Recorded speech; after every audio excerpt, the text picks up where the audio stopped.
yajja omuzindaalo wadde teyagumujjaako yali omu ku bamulekwa ab'ewaka ennyini era yali ayambadde ekkanzu ne galubindi nga yeesibye n'ekyayi mu kiwato. Vidiyo eyo gyeri era abantu mugitambuze amazima galiyoleke ku basajja abo abagamba nti balokole Babeedi Bwanika ng'ate basinza sitaani. Tetwakomaawo nti eyamuyamba yali ani?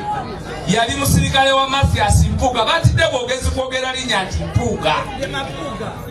Nawulira nga Mpuuga agamba ayagala agenda mu kooti kati nkwogera sikutya. Mpuuga Mathias yawaabira ba Eddie Mutwe babatulugunye. Okutulugunya Eddie Mutwe, okumuggyako engalo, okumusalaasala, okumuwanika waggulu empingu ne zimuyitamu paka ku ggumba, yabadde Mathias Mpuuga ne Abeedi Bwanika. Yabadde Mathias Mpuuga ne Abeedi Bwanika. Yabadde Mathias Mpuuga ne Abeedi Bwanika.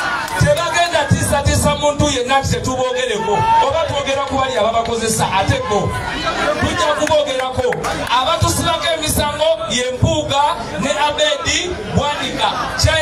Kyeyolese nnyo mu kooti omulamuzi ng'avuddeyo n'abyogera ku baani abawaaba abali mu fayiro. Mpuuga yasooka ne yeekweka emabega w'abamawulire. Abamawulire nga bakulibwa Farish Magembe ne bavaayo ne bagamba nti mutusonyiwa aba National Unity Platform tetwamanya nti bali mu kukozesa enkola eno okutukyusa omukono batuvunaane nga bavunaana abantu naye nga bakozesa the operation law tebakozesa mazima. Ebyo bya munnamawulire.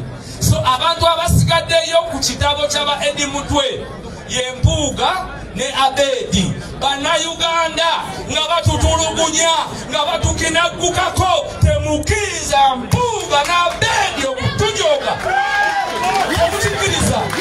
Temukikkiriza abo ababiri musobola baboola n'ababaka ba palamenti abo temubabuuza. Tetwagala kubalabako, tetwagala kubawuliza. Mutunuulirewo kye bakoze Eddie Mutwe bwe muba muli bazadde. Mpuuga olina abaana, Abeedi waleeta ne omuntu gw'olaganga mukyalawo nawe olabika olina abaana oba nga tewalemwa, naye tubakakasa nti famire zammwe zijja kisasulira. Mpuuga famire yo ejja kisasulira. Abaana ba Eddie Mutwe balina okumanya nti yali Mpuuga, nti yali Bwanika, nti yali John, nti bamaasika baganda baffe tulina okulwana nga tumanyi baani be tulwanyisa nakyemalira n'abayambako nakyemalira. Ekyo tetugenda kukivaako. So omusango oguli e Masaka ate mbakakasa tugenda guwangula kuba teriyo omusango gufaanana ng'ogwo gwe bayinza kutusinga ne bwe tuba nga tusazeewo nga bonna tebagenze mu kooti. Mpuuga yavaayo n'atiisatiisa saafuna kudde mwanukula kuba twali bize naye kamugambire wano ayagala genda mu kooti.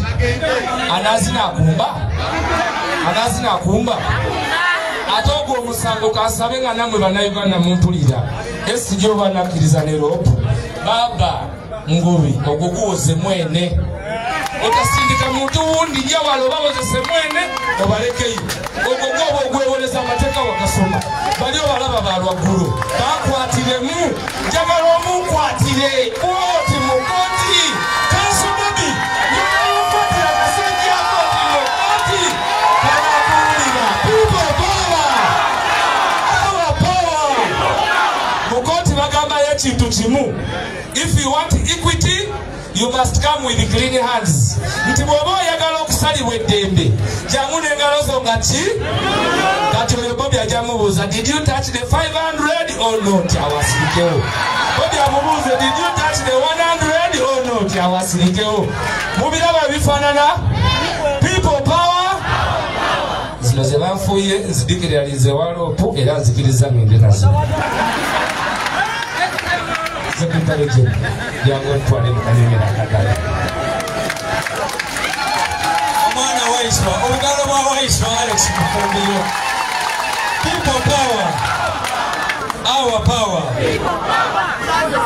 Omanyi okwogera after waiswa Mufumbiro kiba kizibu nnyo.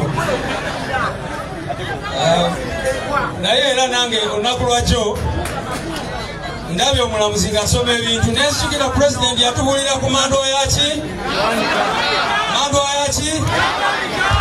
naye ndabye emandowa ya Bwanika ng'erinnya omulamuzi njogera ebintu negamba alhamdulillah kubanga amazima gakola ki gamala ne gavaayo ani yali amanyi so basawo ne banyawo byebyo obudde bugenze time is fast spent but before I continue I want to first of all appreciate the mobilization team bananga ba mobilization tubakubira obugalo bw'amaanyi abakulemberwa omuntu wa watu chairman Nyanzi Fred Sentamu abamyuka be n'abamuyambako ku mirimu ndaba Semugoma Hamudani ndaba Beyasempeebwa Seeka Nkulaba mwena mwebale nnyo omulimu gwe mukola era gwe mukoze okukunga eggwanga lyonna lyonna basoma ne banyabo tosobola kikiriza nti amidst ongoing persecution wakati w'okunyigirizibwa okugenda mu maaso ku national unity platform wali badde osuubira ti leero abantu bakola ki badduka buddusi naye ate abantu bakola ki ekyo no kikulaga maanyi n'abantu bebakoze edi mutwe mu bimanyi bebakoze akireewo Gaddafi Smart gwetwogerera n'owa mutwe akyali mu kkomera omulodi waffe Sebina Javiira e Masaka ali ku poliisi Nabosa Mukisa okuva Emityana ali mu kkomera Mukasha Semakula n'abalala ab'enjeru bali mu makomera n'abantu bangi nnyo be bagenda bakwata bawamba n'ebirala bwe bityo naye olunaku olwaleero Mr. President tuyingiza ababaka 7 abali mu palamenti olunaku olwaleero. We have received 7 sitting members of parliament into the national unity platform. And I want to appreciate in a special Honorable Nsanja. So, MPiro wado kuchikwasaganya babale nnyo omulimu gw'okola n'ababaka baffe mwena abatwegaseeko. Aba mobilization olunaku olwaleero bakunze abantu abasingira ddala nga bakulembeze 471 tebatwegaseeko ekitegeeza almost half y'abantu abali wano bapya abatwegaseeko ku national unity platform. So that shows that by all means we are on the right side of history. They are persecuting us, doing all sorts of things to us, but we are growing stronger and stronger and stronger. I will not say much today. I want to also invite Madam Chairperson. Twabanjulira Chairperson w'akakiiko kaffe k'ebyokulonda siraba agandula eweri naye agenda kubeera nayo very soon. Ate ayisewo akalango akali very important oba ekirango ekiri important. People power.